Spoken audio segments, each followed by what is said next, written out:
Assalamualaikum dan selamat malam buat semua warga SMK Bagan Terap. Program malam ini akan diteruskan bersama dengan saya, Nur Indah Zulaika, wartawan SMK BTV. Saya akan bersama-sama dengan anda sehingga jam 12.30 malam untuk sambutan Ambang Merdeka 2021. Lintas langsung malam ini saya bawakan melalui paparan Google Meet di mana di belakang saya terdapat paparan siaran sambutan kemerdekaan. Terbang tinggi si burung merpati, hinggap sebentar di atas dahan.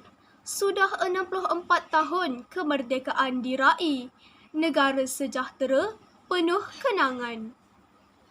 Sementara kita menunggu detik 12 malam, saya ingin membawa seluruh warga SMK Bagan Terap untuk mengimbas kembali detik-detik perit getir perjuangan untuk mengecapi kemerdekaan.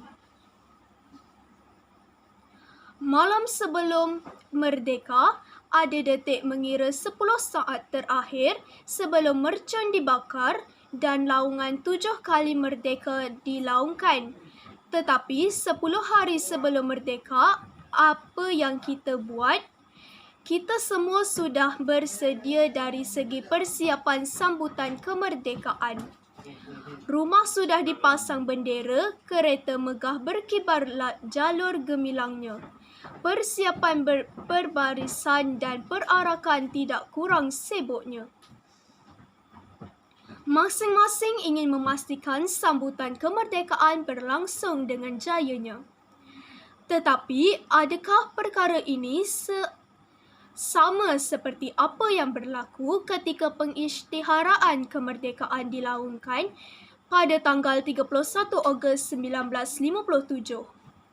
Mengimbau 10 hari sebelum merdeka, maka kisah ini ditulis dan dirakamkan untuk memberi pengajaran dan teladan. Pada tanggal 20 Ogos 1957, seorang pengawal tentera sudah memahat namanya sebagai perwira bangsa. Pegawai itu ialah Lieutenant Hassan Osman yang sedang bertugas menjaga keamanan Tanah Melayu. Ketika itu, Platoon 12 Kompani D5 Regimen Askar Malaysia Diraja RAMD ditugaskan untuk membuat pengawasan di kawasan rondaan Kompani C6 RAMD iaitu di Rawang.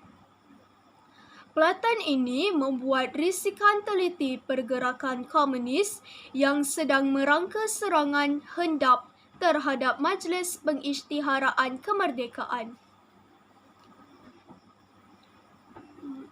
Majlis Pengisytiharaan Kemerdekaan Tanah Melayu. Sebaik maklumat itu diperoleh, Lieutenant Hassan meminta kebenaran untuk melakukan risikan bagi menggagalkan usaha komunis ini.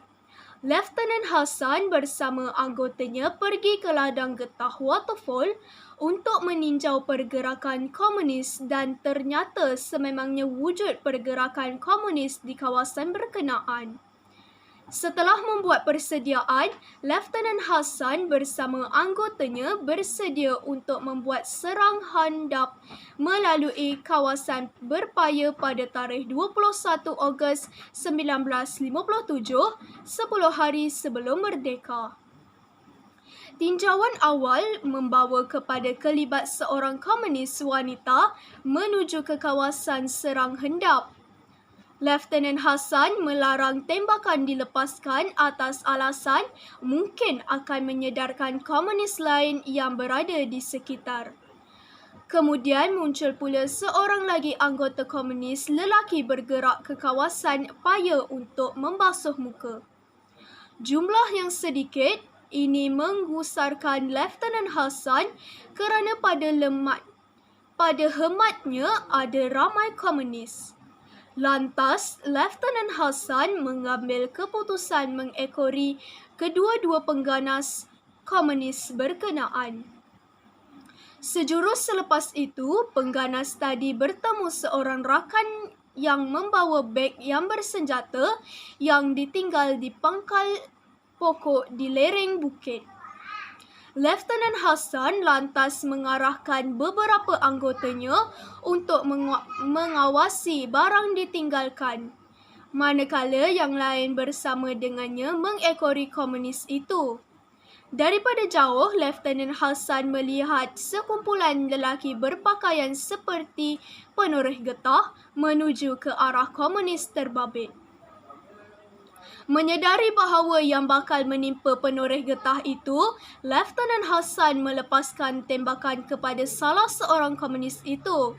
Dua orang komunis tadi melarikan diri meninggalkan barang di lereng bukit. Kumpulan penoreh getah itu juga melarikan diri.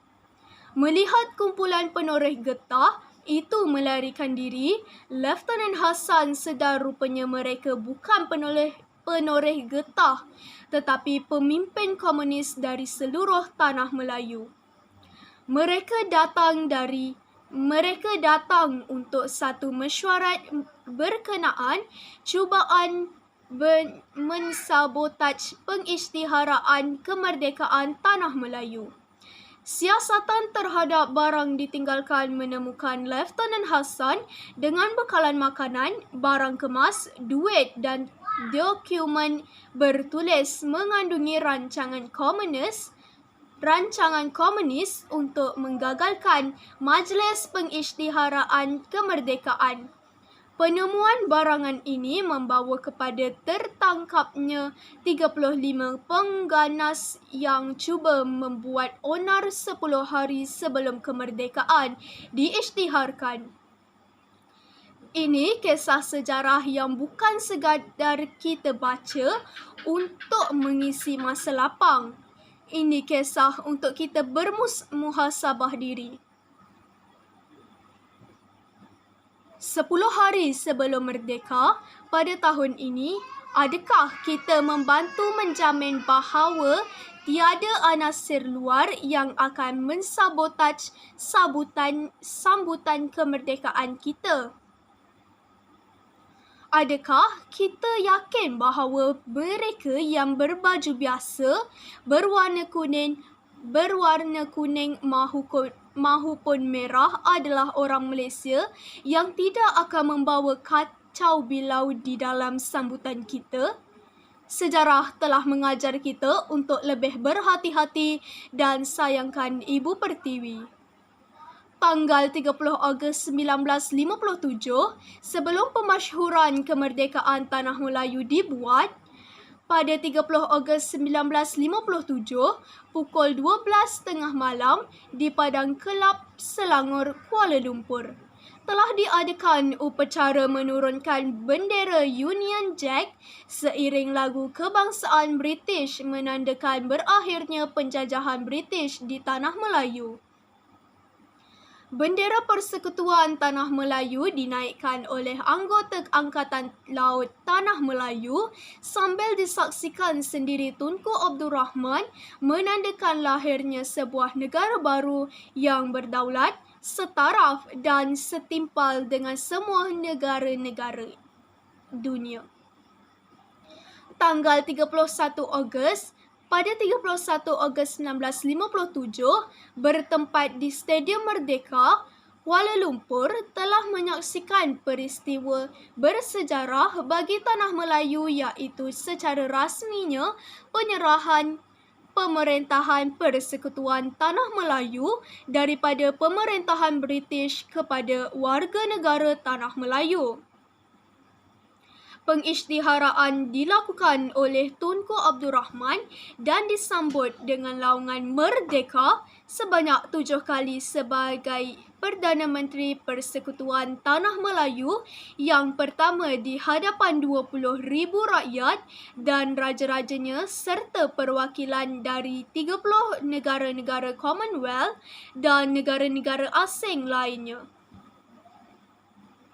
Bendera Persekutuan Tanah Melayu telah dinaikkan dengan iringan lagu kebangsaan Negaraku yang buat pertama kalinya diperdengarkan secara rasmi dalam sebuah negara baharu. Diikuti pula selepas itu dengan seruan azan oleh Hasan Azhari sebagai simbolik keberadaan Islam sebagai agama rasmi negara Tanah Melayu serta tembakan meriam 101 das. Sekarang mari kita sama-sama saksikan sambutan ambang kemerdekaan ke-64 yang bertemakan Malaysia Prihatin di paparan televisyen di belakang saya. Beberapa minit lagi kita akan menyambut ulang tahun kemerdekaan yang ke-64. Mari kita sama-sama mengira detik mereka. Kita bermula dengan 10, 9, 8, 7, 6, 5, 4, 3, 2, 1. Burung bangau di sawah padi, luka berdarah diikat tali. Jika patriotisme kurang disemadi, mungkin sejarah lampau berulang kembali. Semoga kita semua sebagai generasi muda terus mengekalkan keharmonian dan kemerdekaan negara kita. Sekian sahaja siaran langsung sambutan ambang kemerdekaan 2021 dari saya Nur Indah Zulaika dan semua kru SMKB TV. Selamat menyambut Hari Kebangsaan ke-64. Merdeka, merdeka, merdeka. #Malaysia Prihatin.